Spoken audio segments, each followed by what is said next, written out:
collaboration with our businesses, our property owners, and our citizens to make downtown a walkable, friendly area for people. I would also say that if you haven't been to Bell Fountain, please visit there. They do have a lot going on in their downtown, and it was citizen but also developer run to make that happen. So just wanted to provide a shout out to them. You will be informed of when they're here and what those meetings look like.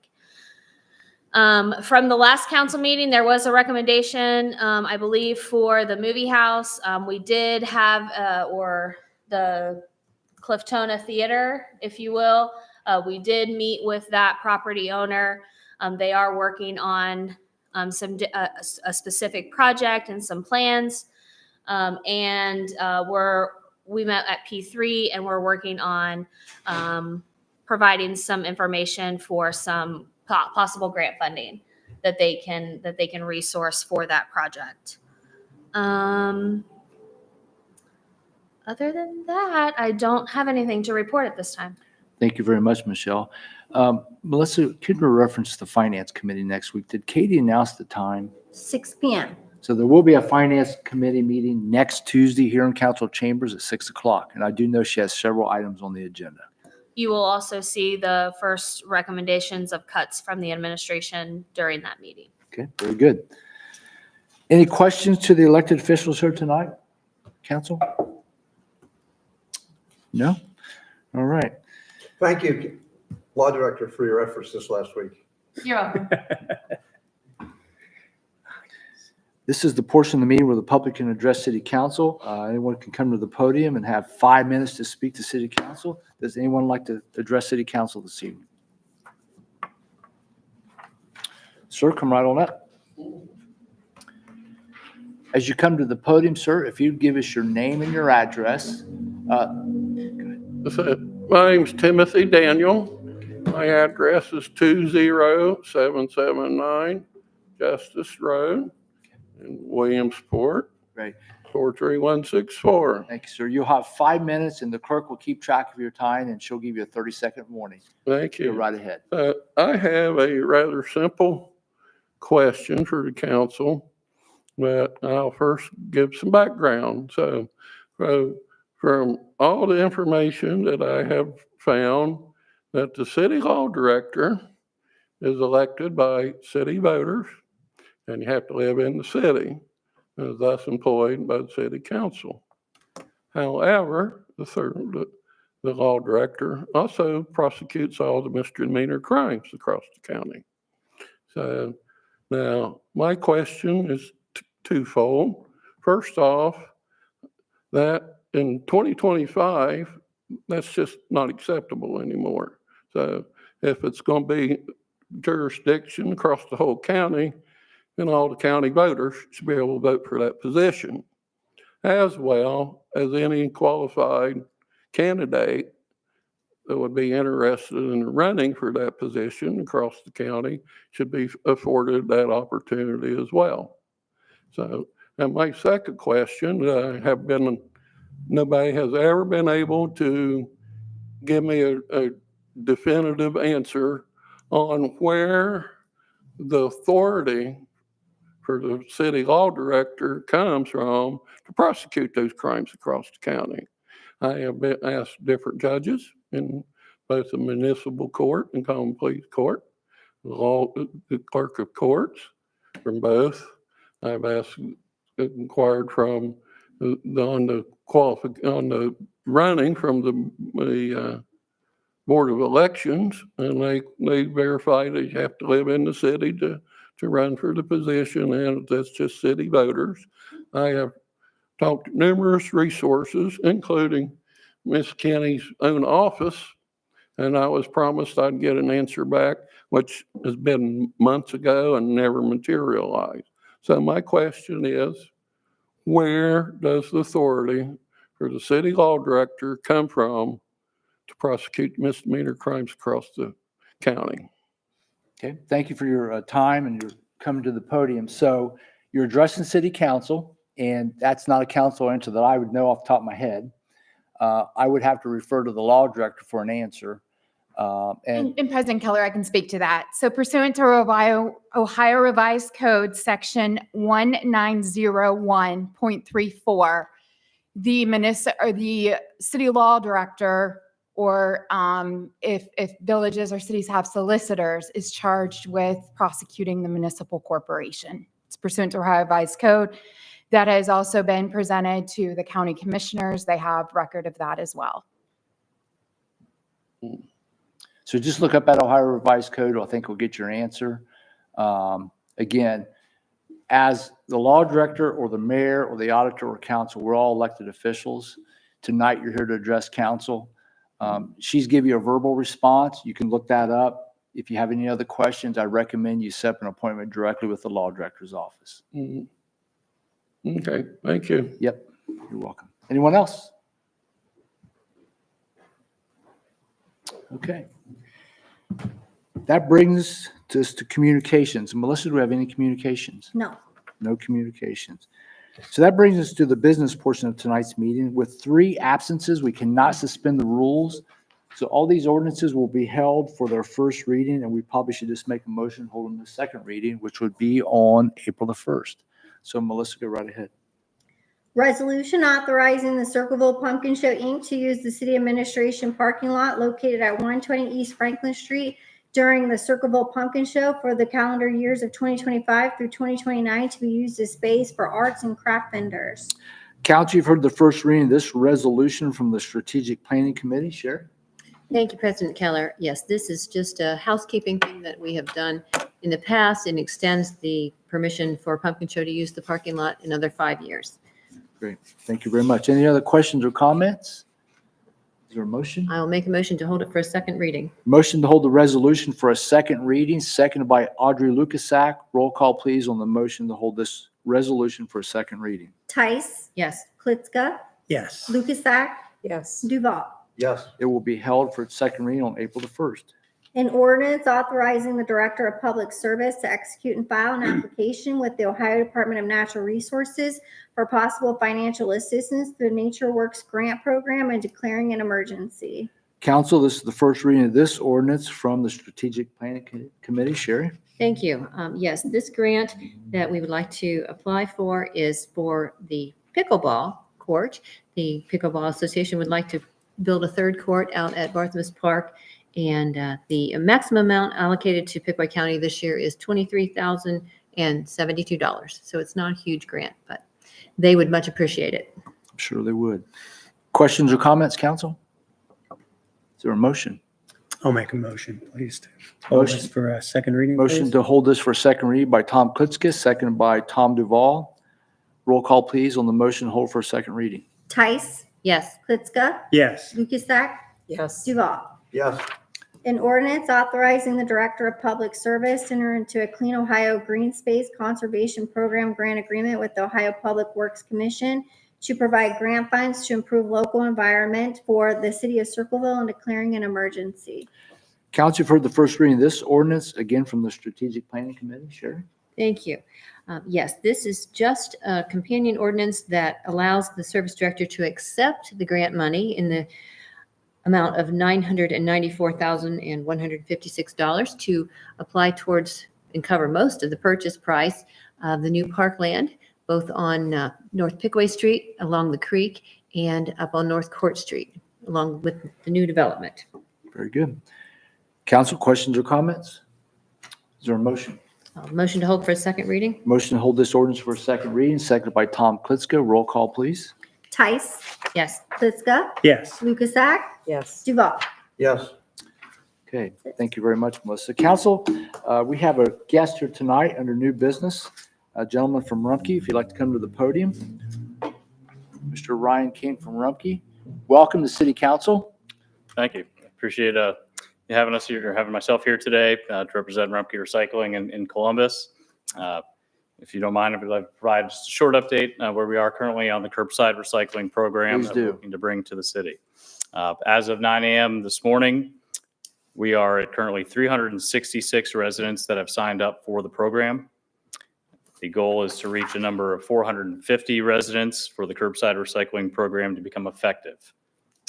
We previously had a goal date set of March 1st. As we all know, we are now past that date.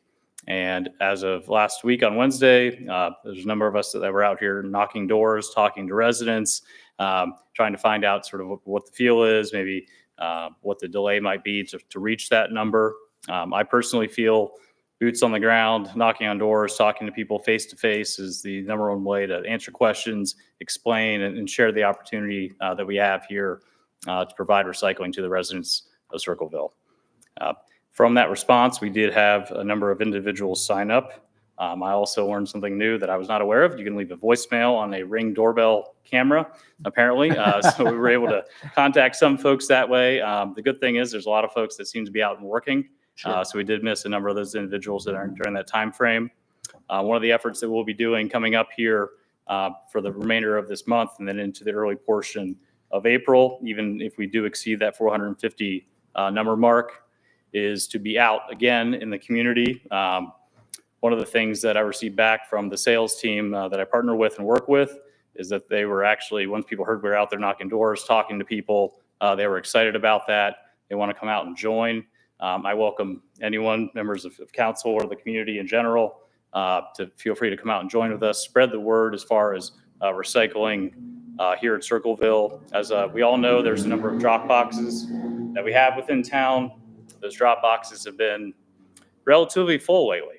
And the reason why they're relatively full is because the residents of Circleville do want recycling. They want the curbside recycling brought to their homes. So all those folks that are filling up those curbside recycling boxes, which is fantastic, we will come to your home. And if you're a current resident, it would be $6 a month for us to come to your home once a week for a pickup. And if you are not a current customer of Rumpke on the trash side, it would be $8 per home for the once a week pickup. If there is any suggestions from members of council, mayor, et cetera, on how to push that initiative, I'm more than welcome to do so. If there's any points of interest within town, events that are coming up, small gatherings that we could attend, come out, kind of capture that audience, absolutely glad to do so. Greatly appreciate everyone's efforts. Solid waste sector as far as signage, putting out yard signs, those types of things as well. But, you know, as I mentioned before, being in person, talking to folks face to face, having them understand that this is a great opportunity and also one of the best ways to not have another landfill be built anywhere around here, anywhere around Columbus, is to put things into recycling. Sure. Well, listen, thank you for being here. I know Mr. Klitschko, along with his fellow colleagues on council, have been really talking about the project. Again, working with the mayor's office and her staff can help you as well get the word out. So again, just keep working with the people you are, and hopefully we'll get to that magic number of 450. Absolutely. Councilmember Klitschko has been incredibly helpful as far as communication goes, his willingness to get out there and support, and I greatly appreciate that. Thank you. Yes, you know, we're getting close, and that's the good thing is that you know, it's the mayor's office and certainly, you know, Hannah Wynn, you know, has stepped up to do quite a bit, solid waste and so on. You know, it's a community effort. And, you know, as I look at it from the standpoint, I mean, how much still goes into landfill? Now, I know, you know, Rumpke's is good about pulling out some of that before it goes to the landfill, but there's still so much out there. It's incredible. And I was watching a documentary the other day about glass.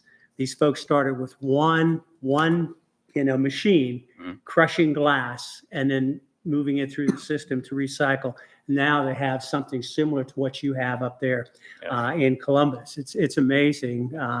You know, I prefer not to see any of this, you know, on the streets. You know, we fill those bins up, you know, and I know I've mentioned it before, you know, 1 or 2 trips at least at a minimum to your office over on Island Road. So we highly encourage folks to pick it up and join in. You know, it's going to be better for all of us. Yep, absolutely. I think, yeah, any way we can keep, you know, tons and tons and tons of waste going into the landfill every single day, because honestly, about 75% of all of our waste at home, if you really break it down and look at it, could be recycled in either one form or fashion, whether it's compost, whether it's plastics, whether it's glass, cardboard, what have you. And I know one of the constant conversations I have in my household is, hey, honey, is this recyclable?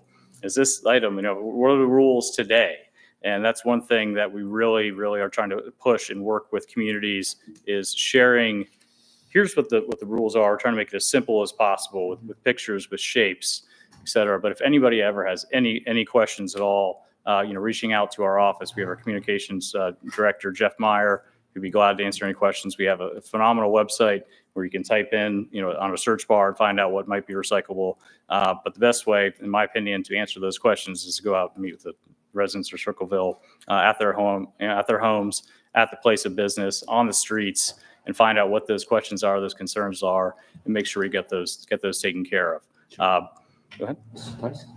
Are we still only focused on the residents of the city of Circleville, or is this also open to people in Circleville Township that, some might live just right over the line? Currently at this point in time, that is a phenomenal question. I appreciate you asking that. At this point in time, we've been directed to keep it within the boundaries of Circleville proper. Obviously, if there's an opportunity or if there's an individual or community or an HOA, whatever it might be, that has interest in having recycling provided to them, we will absolutely go out and speak to them and see how we can assist. That is a question I actually spoke to earlier today. We have a community that's very close to here. They had heard about it. They said, hey, there's 31 of us. We would like to join. I said, we'll get to you, set up a separate situation for that. But at this point in time, we're looking for the residents of Circleville to help drive that number to hit the 450 to get the program started. With that said, I would love to get there tomorrow. I would love to have been there yesterday. I'm sure there's a number of us that would have loved that as well.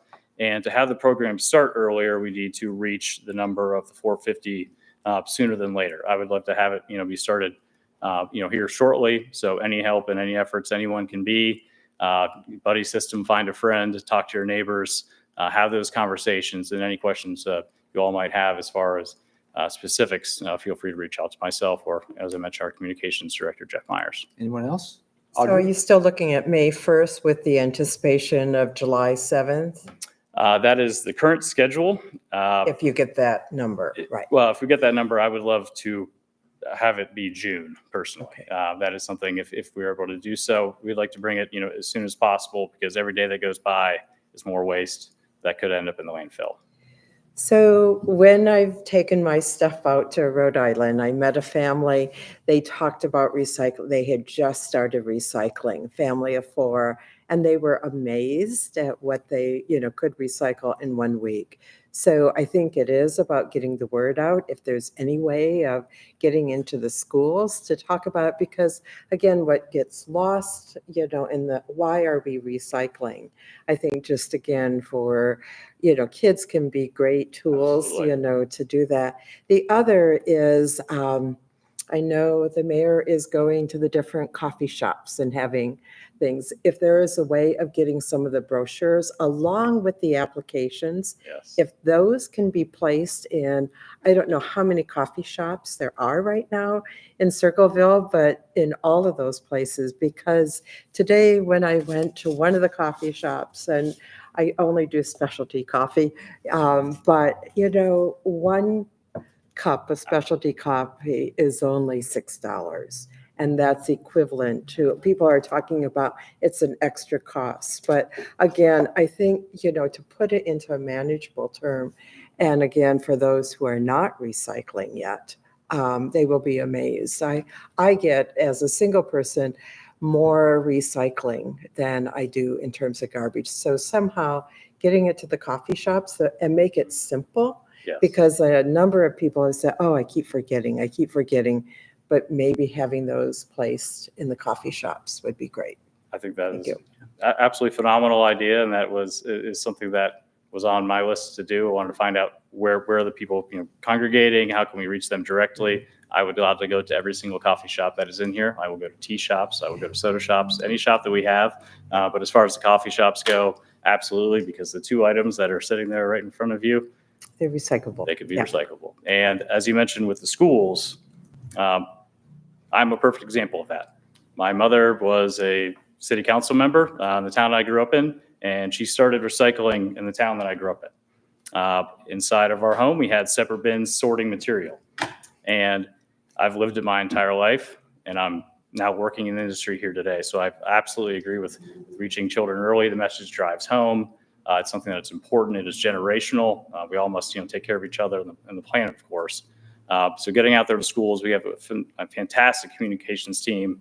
That's what they do. They'll go out there, they talk to the kids. They have all sorts of different programs for education with them, leave behinds. They can work with teachers for, continuing programs. But absolutely, we'll get some collateral, some sign-up sheets, some information on what's acceptable, the best way to sign up, and also see if we can just help some folks sign up while we're right there on the spot. As you mentioned, $6 for us to show up to your home to pick up your recycling is a phenomenal deal, other than driving. I met one gentleman who literally showed me his trunk. It was full of recyclables because he was waiting to fill it up. He was going to go to the drop box and drop it off. Unfortunately, this individual at this age, a portion of the age of the individual, he doesn't drive as well at night, et cetera. So I said, hey, how about this? We can show up to your home.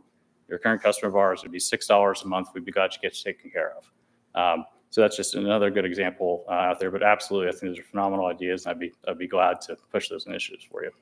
And I know when we met, we talked about what about churches and businesses, and that you're not quite set up for that yet. Right. However, I think there are churches, and I have somebody here who is from one that really focuses on being a green congregation. The other is for us who work with the city and for within the city building here and the buildings. Do we have recycle bins, inside? How well are we doing for recycling? Because I have to take this home because there's not a recycle bin, container here. So I think it's a mindset of just wherever. And I think there's ways of encouraging businesses and even for the city to incorporate, because I think there's a number of us who do a lot of recycling at home, but in the places that we serve. So, absolutely. And currently at this point in time, privately held businesses would be separate than what this be considered a municipal curbside recycling program, is the way that we put it out there. We have discussed internally as far as churches and some of those one-off situations. We would absolutely be glad to meet with those individuals and see what the need is there. Now, as far as seeing, how are we doing in-house, if you will, as far as recycling? Is there bins within the facility or within, city offices? That is part of what I do all day, every day. I will meet with companies, corporations, municipalities, whatever it might be, and walk all of their facilities. I will observe actions. I'm actually going to be doing that at a very large stadium this weekend and going behind the scenes, seeing everything from the minute something's poured out to where it ends up. Is it going in the trash? Is it going in the recycle? What kind of assets do they have to move material? Is there, bins underneath the desk for trash and recycling? That is a completely free service. It's something that we have here, and I'd be more than welcome to do so. A lot of small changes that are extremely cost effective. Something that we could bring, whether it's bags for folks to have to collect the recyclables in that are washable, small bins, whatever it might be. Anyway, we can help capture and move that forward. I'd be glad to have that discussion. Ryan, thank you for coming to City Council. I appreciate it. Thank you so much. Thank you. Yeah. Council, before we adjourn, we got some people absent who are enjoying spring break. Do we have a motion to excuse them? I'll make a motion that we excuse Katie Hedges. Motion to excuse Katie Hedges from tonight, seconded by Tom Klitschko. All those in favor say aye. Aye. Anyone opposed? Make a motion that we excuse John Motes. Motion to excuse John Most from tonight's meeting, seconded by Tom Duvall. All those in favor say aye. All right. And I'd like to make a motion that we excuse Jeff Allen from this evening Motion to too. excuse Jeff Hallinan from tonight's meeting, seconded by Sherry Tice. All those in favor say aye. Aye. How about a motion for adjournment? Tom, you haven't been here for a while. It's your I job. would move that we adjourn. Tom Duvall motions to adjourn, seconded by Tom. I'll take Klitschko. it. Yes. Meeting's adjourned at 7:30 PM. Thank all of you for coming. Thank